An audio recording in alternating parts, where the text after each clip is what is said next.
N 25th, 2026, the state of Florida walked a 74-year-old man into a room, strapped him to a gurney, and ended his life. He was the oldest person Florida had ever executed. But here is what makes this case different.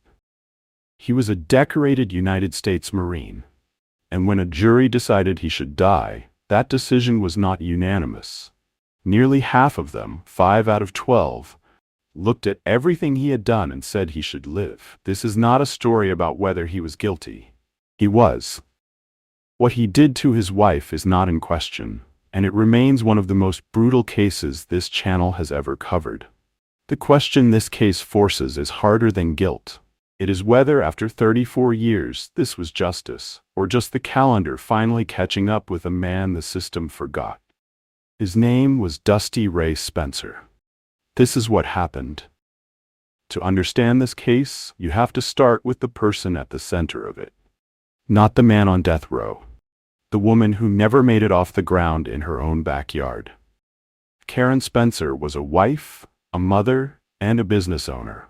She and her husband, Dusty Spencer, ran a painting company together in Orange County, Florida. She kept the books, she managed the accounts. By every record from the time, she was the one holding the business together.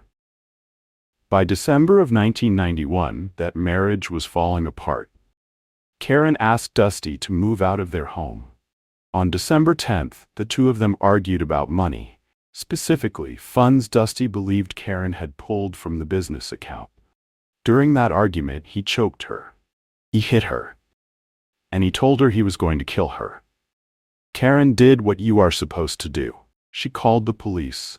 Dusty Spencer was arrested. And then, from inside a jail cell, he picked up the phone, called the wife he had just been arrested for assaulting, and told her that when he got out, he was going to finish what he started. That is the line that matters. Because what comes next was not an explosion, it was a promise and a countdown. Here is the part that is almost impossible to sit with. Despite that threat, Karen asked Dusty to come home for the holidays.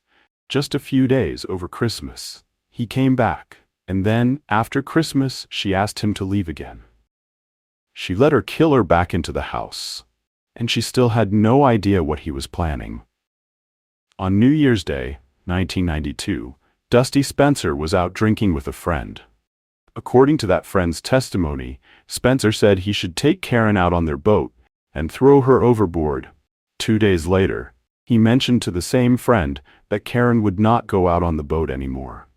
This is the detail prosecutors would later hold up as proof. This was not a man who snapped. This was a man working out how to do it.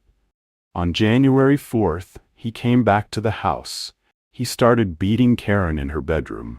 And her teenage son, Timothy Johnson, Spencer's stepson, woke up to the sound of his mother screaming. Timothy ran in to help her, and Spencer turned on him. He grabbed a clothes iron and beat the teenager in the head with it.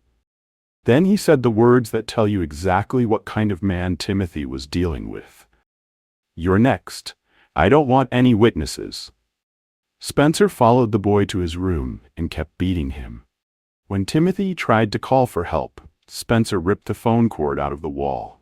Karen managed to escape to a neighbor's house. Both she and her son were hospitalized. Then Spencer fled town. Think about where this leaves Karen. She has been choked, threatened from jail, and now beaten alongside her child. She knows what he is capable of, and the man who promised to finish what he started is somewhere out there, still free. On the morning of January 18, 1992, Dusty Spencer came back a final time. This is where you can see the planning. He parked his vehicle away from the house so no one would see it. According to the Attorney General's account of the case, he approached wearing camouflage and gloves. He came prepared. And once again, it was Timothy who woke up first, to his mother's screams. The teenager grabbed a rifle his mother kept in her bedroom and ran outside. In the backyard, he found Spencer on top of his mother, beating her in the head with a brick. Timothy raised the rifle.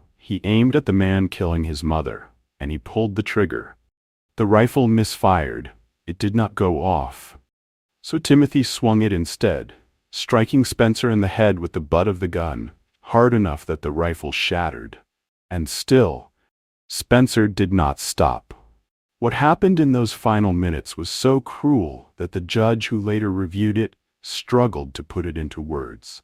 In his sentencing order, Circuit Judge Belvin Perry described the stark terror Karen must have felt as her life slipped away, the humiliation she was forced to endure in front of her own son, and the fact that she remained conscious, bleeding, in pain, begging him to stop, as he slammed her head against the concrete wall of her own home. The judge called it beyond comprehension. It is why the murder was legally ruled heinous, atrocious, and cruel. When Timothy tried to carry his mother to safety, Spencer pulled a knife on him. The boy had no choice. He ran to a neighbor for help. By the time police arrived, Karen Spencer was dead. She had been stabbed 5 times in the chest, with wounds that reached her heart and her lung. She had a slash across her face and neck.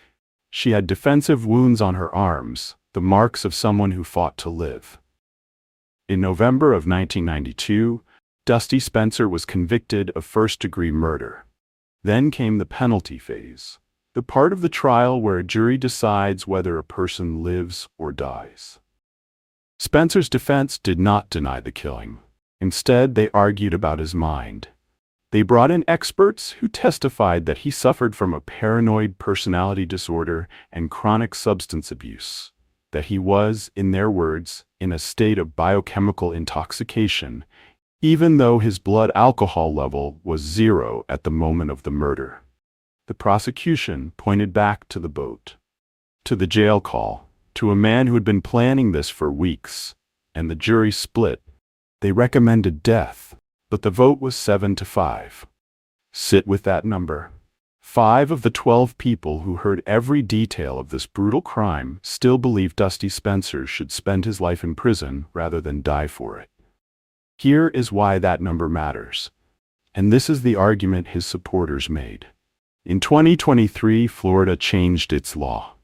Today, a jury must vote at least 8-4 before a death sentence can be imposed. By the state's own current standard, a 7-5 vote would not be enough. They argued that the only reason Dusty Spencer was scheduled to die was the year he was sentenced.